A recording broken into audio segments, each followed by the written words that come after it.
Here we go with the Tri-State Audi Knicks postgame show. First quarter for R.J. Barrett, the best quarter of his entire career.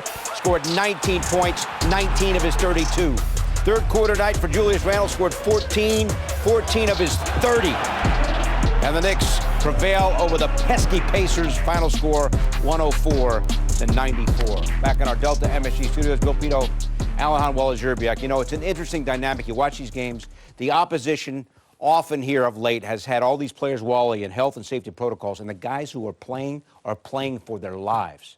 Once-in-a-lifetime opportunities for a lot of these guys, and it's really impacting how these games are going. It's very interesting. Yeah, you know, Indiana was very undermanned. They came up with a heroic effort. They were in that game the whole entire game, but this is good to see. Julius Randle and R.J. Barrett, the 1-2 punch, they were on fire tonight. R.J. Barrett in the first half, then Julius Randle in the second half. And Julius Randle looked great out there, just lively, 16 defensive rebounds, just defending Sabonis, really gets after Sabonis. I mean, that little rivalry is starting to brew. There's a little, hey, you know, that's another one of those all-star competitors in the East. So you want to send a message every time you play a guy like Sabonis. But that was a big-time win, big-time performance, and it's great that the Knicks have the health and safety behind them. They have Randle back in the lineup because he makes a big difference helping to get wins. See, when you look at this, though, you look at who's on the court, and it kind of measures how you interpret the result. Well, look, what you want to see is, as Wally's just mentioning, you see Julius Randle looking like, and we've said this many, many times, the player he set a standard last year, and getting into some of his rhythm shots and looking like that player. You know, there had been times this season where he'll take a three and it just, like, right, it didn't look right, like whatever the release or something. But today we saw him against the Sabonis, against an all-star, him get to spots, him get to shots that we know he can knock down, and then making big shots late in this game to make sure there wasn't another one of those nail-biters. What I also loved is R.J. Barrett continuing what he might have discovered or might have just decided to do on this road trip, on the road trip that just came off of, which is just get to that left hand and attack. Keep taking it to the paint, no matter if it's a shot blocker or not, and get to the basket. I thought it was great what he did. I mean, he's shooting 70% in the restricted area over the last 4 games. That means you're doing something right. And the fact that you're getting there instead of settling for threes is a huge part of it for him as well. You hope now these guys can continue to build off this with some confidence, because these couple games now with the Celtics, when you look at the standings, very important. You know, 7 of the next 9 are across the street, and Dallas, of the next 9 opponents, Wally, is the only team right now that is above 500. So you get Randle playing like this with Barrett, maybe things start to turn, and they were able to clinch the game in the fourth quarter. Difficult game from start to finish, but they were able to hold on. Yeah, and, you know, this is a good sign for the Knicks to figure out how to close these type of games, especially on their home floor. They've struggled a little bit on their home floor, but not tonight. Tonight was phenomenal. Yeah, that's a shot. See that little crossover step back? Tough move. And that's what he was doing a lot of last year. I loved seeing that. It's great to see, and it's a good move to utilize against a bigger defender. R.J. Barrett getting to his spots all night long. Alec Burks using his size over Sykes. He had a big-time advantage as far as size. Just simple. It's simple. That's the thing. You. One dribble, pull up, just not mess around with it. And here's Mitchell Robinson with the alley-oop. In that starting unit, they were all positives on the plus-minus. So all of them were about plus 10. So that means they're dominating their matchups, and that's what those guys have to figure out a way to do on a nightly basis. Try to dominate your individual matchups in the time when you're out on the floor with other starters in the NBA. Tonight, that was a good start, dominating the Pacers starting unit. And one thing you could also say that they did, and I know Mike Breen made mention of this later in the game, is how well they shot from 2.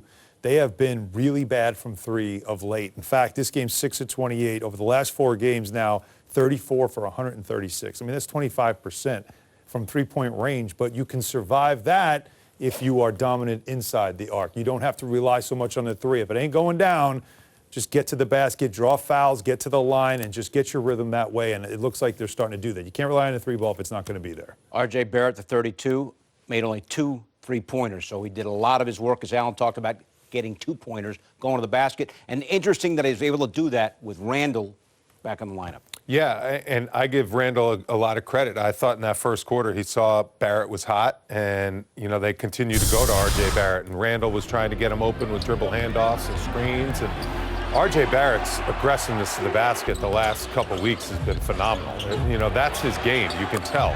He can sprinkle in those threes at times, but don't fall in love with that three-point shot because your ability to finish around the basket over shot blockers. Remember, Miles Turner leads the NBA in shot blockers.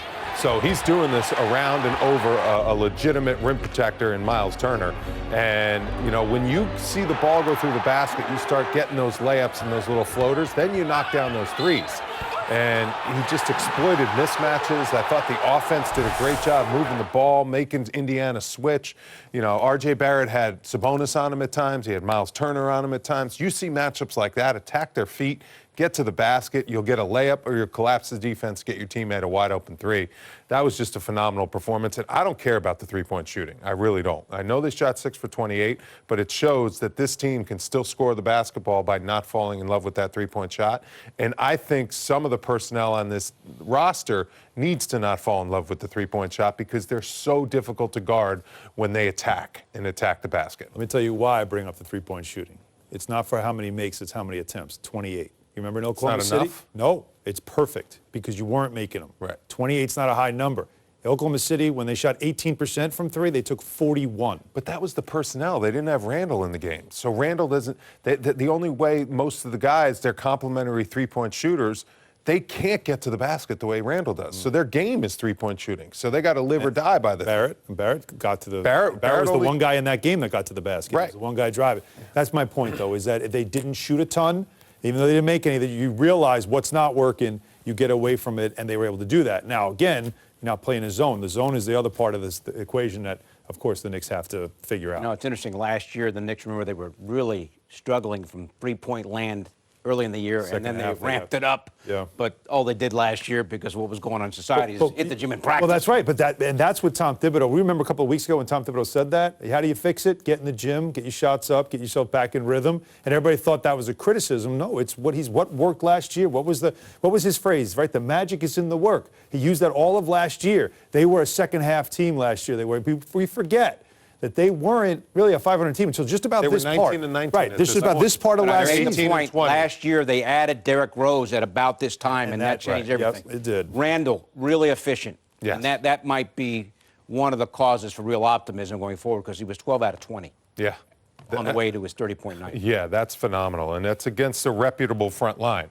I mean, this isn't like a front line that's decimated by health and protocol like the rest of their roster was. They had their 2 starting big men and their 4 and 5, and Randall just loves seeing Sabonis. He attacks him. It's a really good matchup for Randall because he can use his speed and his agility to, you know, beat him off the dribble. And then once he started knocking down those shots inside the arc, the rhythm threes, they just started to go. I mean, when he plays like this, the game looks so easy. It really does.